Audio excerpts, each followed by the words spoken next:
Buenos días, buenas tardes y buenas noches a todos mis queridos amigos de cualquier parte del mundo. Yo soy Guadalupe y esto es Hablas Jugadas.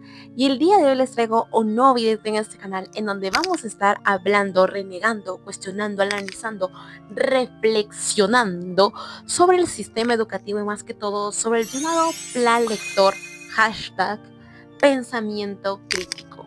Así que comencemos antes de que este video se nos ponga enorme. Para los que no viven en Latinoamérica, llamamos plan lector a un conjunto de libros o un listado de determinados títulos con géneros establecidos sobre aquello que llamamos igual a lecturas obligatorias. Esto se lleva haciendo desde tiempos inmemorables en mi país, acá Perú, por el mismo hecho de que se quiere incentivar a la lectura. Y es por eso que la prioridad siempre van a estar por los clásicos. Encontramos libros como por ejemplo Don Quijote versión completa, vemos a Platero y yo por 15ª vez, vemos también en algunos casos la Ilíada, la Odisea, vemos a Marianela, vemos también a Rimas y Leyendas, vemos en muy pocos casos Shakespeare, etc. Ahora, ¿por qué vamos a hacer un análisis sobre esto? Se llama las políticas de incentivar la lectura desde el punto de vista de aburrir al espectador. Ahora, ojo aquí, no te estoy diciendo de que los clásicos son malos, no es la idea, porque los clásicos son muy buenos y yo soy una lectora de clásicos, bueno, en realidad de varios géneros. Pero mi punto es, al lanzar este video, es darnos cuenta de que falta variedad de lecturas. Yo como profesora y como docente me doy cuenta de que hay muchas cosas que están mal en el sistema educativo y una de ellas es la selección de lecturas. Yo entiendo que hay textos, libros que deben ser conocidos, pero si la idea es incentivar a la lectura, ¿por qué dejamos de lado los libros más interesantes? Por ejemplo, ¿por qué no leer Aves sin nido? ¿Por qué no leer Horas de lucha?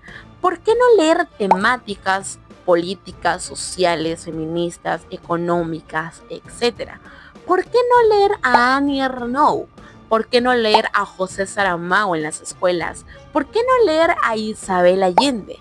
Y es ahí en donde yo me pregunto, ¿cuáles son los criterios o categorías o filtros que permiten establecer que un libro es adecuado o correcto para el colegio? Y aquí vamos a diversas problemáticas. 1. El sistema educativo le ha brindado demasiadas libertades al padre de familia, especialmente en el ámbito privado, porque como ellos pagan, ellos deciden. Si algo no les gusta, lo quitan o lo retiran. Y si algún maestro quiere hacer algún cambio, lo quitamos de la plana docente porque no se ajusta a lo que yo quiero, porque claramente yo soy un censor. Número 2. Es el hecho de que llamamos a incentivar la lectura cuando en realidad los libros son los mismos todos los años, olvidando que los jóvenes tienen acceso a internet y prácticamente no leen los libros, simplemente leen el resumen y ya está.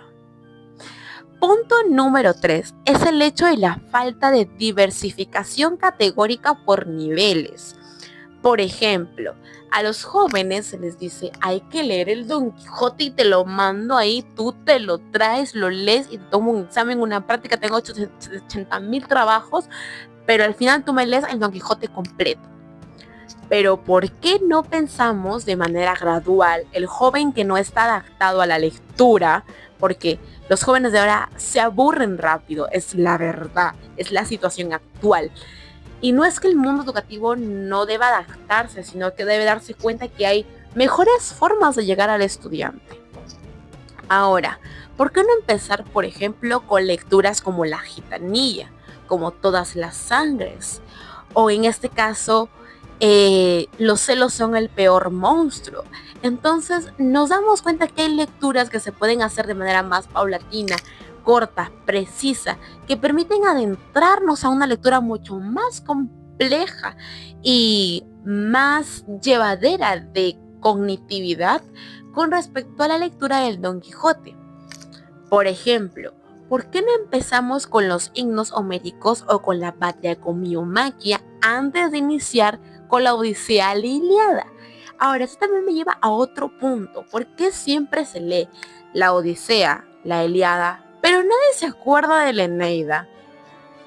Y es un libro muy entretenido, demasiado entretenido. Eneas es demasiado random. Ahora, esto también me lleva al punto de que el plan lector está mal diseñado. A ver, vemos que en la gran mayoría, y existe un gran porcentaje en las escuelas públicas y privadas, de que existen tantas categorizaciones para decir esto no se debe leer. Y el grupo y la plana docente o las personas que están a cargo, no es que ellos tengan la culpa como tal, sino también la parte estructural administrativa que también conlleva a las mismas escuelas a tomar ciertas decisiones, considerando de que hay libros que son apropiados para la edad de alguien. Ahora, yo entiendo que hay que enseñarle al alumno y darle todas las herramientas posibles para que pueda defenderse y entender todos los textos posibles, sean literarios como no literarios. Ahora, existe mucha contradicción con esto mismo del plan lector versus el pensamiento crítico. Se dice que el plan lector está hecho para pensar, criticar, reflexionar, analizar, comparar, etc. Pero los textos no se ajustan a la realidad de los propios sectores en los que se encuentran las escuelas. ¿Por qué en ninguna escuela se habla sobre literatura regional, digamos lambayecana, chiclayana, piurana, cusqueña, cajamarquina, de Puerto Maldonado, etcétera, de cualquier otro lugar? ¿Por qué no hablamos de esos otros autores? Ahora, ¿por qué el hecho de que hay un versus entre el plan lector y el pensamiento crítico? Porque en vez de que el pensamiento crítico converja con el plan lector, porque supone que ese es su fin, pensar, no lo tiene, sino que más bien lo aleja y considera que está divorciado, que no está vinculado, que están desconectados en su totalidad, porque exigimos al estudiante cuestionar, pensar y reflexionar, pero censuramos y cuestionamos qué libros no se deben leer en la escuela. Nos damos cuenta que existe una controversia total sobre aquello que está disponible para el estudiante. Ahora, no te estoy diciendo, no sé, mándales a leer el Marqués de Sade de una vez. No. Porque también, como una vez escuché de alguna colega, hay falta de madurez en este cerebro. A pesar de que nosotros tengamos un nivel cognitivo y una madurez mucho más fuerte, para no considerar que la lectura es igual a una copia de las situaciones. Entonces, mientras no pase eso, la sociedad nunca va a aceptar otro tipo de libros.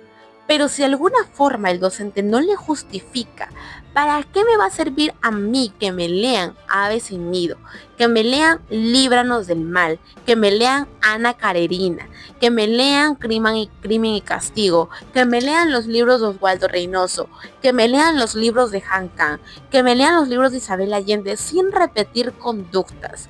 Porque olvidamos nuevamente que el proceso de lectura es un proceso cognitivo reflexivo. No te dice copia, pega, imita, porque no es así. Olvidamos de que la lectura es un proceso para pensar, para darnos cuenta de que esto es la realidad. Pero esto me vuelve a llevar a la idea de este ensayo que también leí que se llama Ofendiditos. La sociedad está tan inmersa en sí misma y tan cerrada en sus ideas que jamás va a permitir algo diferente o que se les cuestione. Porque aquí también vamos a otro punto. Si tú les preguntas a los padres, ¿por qué no quieren que lean tal libro? Ah, no, es que los van a volver rebeldes. ¿Y qué significa en sí la rebeldía intelectual? Cuestionar incluso los propios sistemas de crianza, darnos cierta libertad intelectual, tomar nuestras propias decisiones, porque nuestra sociedad, aunque no lo crea, está cada vez más manipulada. Hablamos sobre mejorar, sobre aprender, sobre hacer que el proceso cognitivo sea más importante y relevante, pero olvidamos lo más importante, darle libertad al estudiante de poder pensar. Si no piensa con libertad, jamás va a poder tomar sus propias decisiones. Y aunque no lo crean, aunque suene realmente maravilloso y un poco de realismo mágico, es verdad. Si a un joven no les enseñas de que existe esto y que tú eres la única persona que va a tomar la decisión y de acuerdo a ello hay consecuencias, tienes que aprender a aceptarlas, saber cuestionar, porque te vas a encontrar con millones de personas en el mundo, al igual que en los libros. Y si tú no le enseñas eso ahorita, siempre va a depender de papi o mami o de su tutor o de su tutora. Entonces, eso mismo también genera una falta de libertad y desconexión y de madurez intelectual. Y eso es a lo que más le teme la sociedad. Y parte de la sociedad también lo hace la escuela. Ahora, los libros que creo yo que deberían leerse hoy en día deben ser bastante variados. Por ejemplo, yo he visto que en primaria y en inicial les mandan a leer mangas, que les mandan a leer historietas, porque creen que cuando uno va a la secundaria ya no le gustan esas cosas. Yo quiero entender, los dibujitos siempre van a llamar la atención. Por ejemplo, qué interesante sería de que alguien viera un manga, por ejemplo, de Attack on Titans. ¿Cómo vemos este proceso? Y se puede permitir tener un diálogo interesante, reflexivo, sobre este padre de familia y el poder que tiene la ciencia y sin importarle las consecuencias de sus actos para su hijo. Da apertura. Todo libro da apertura. Y no debemos decir, ay, es que por tal palabra, ay, es que por tal cosa. Cuando en realidad, mientras más enfrasquemos a los jóvenes, más propensos son al engaño y a la torpeza intelectual. Y es por eso que hay tanta tontería hoy en día. Pero eso también es un problema que debemos ver ya mismo. Ahora, también considero que aparte de los mangas, las novelas gráficas, los libros, por ejemplo, para niños, yo también siento que la literatura infantil, como por ejemplo la de María Fernández Heredia, también es muy bueno, el de Sally Rooney. También considero de que se ha perdido mucho valor con respecto a los premios Nobel, como por ejemplo, ya no se puede leer a Mario Vargas Llosa porque la gente lo considera demasiado escandaloso. Ay, que no pueden leer a Gabriel García Márquez porque él dijo en esa entrevista esto y olvidamos aprender a separar al autor de la obra, video que también ya he realizado en este canal. Nos olvidamos que los libros están ahí para representar una sociedad, para representar una realidad, la podredumbre humana, lo más bondadoso, lo más bonito, lo más terrible, lo más humillante, lo más demacrado que pueda estar la sociedad y el ser humano, pero aún así saber y darte cuenta de que eso no es algo que deberías repetir. Y la verdad es que deberíamos tener mayor variedad de libros para que los adolescentes y los niños sean capaces de tener incluso una biblioteca como esta en casa. Bueno, mis queridos, eso ha sido todo por el video de hoy. Espero que les haya gustado y si es así no olviden regalarme un like, suscribirse, activar la campanita de notificaciones para que YouTube les avise cada vez que yo suba alguno de estos videos. No olviden también seguirme en todas mis redes sociales en donde siempre estoy súper, mega, ultra, hiper activa, especialmente en Instagram y en TikTok. Así que dime, ¿qué libros deberían leerse en la escuela? ¿Y qué textos a ti tal vez no te dejaban leer? Y también puedes comentar incluso qué situaciones han podido pasar en la escuela, sobre si tal vez encontraron un libro prohibido y qué se considera esta lectura y qué te hacen leer en tu plan lector en la escuela. Así que tú y yo, mi creador, nos vemos hasta el próximo video. Adiós.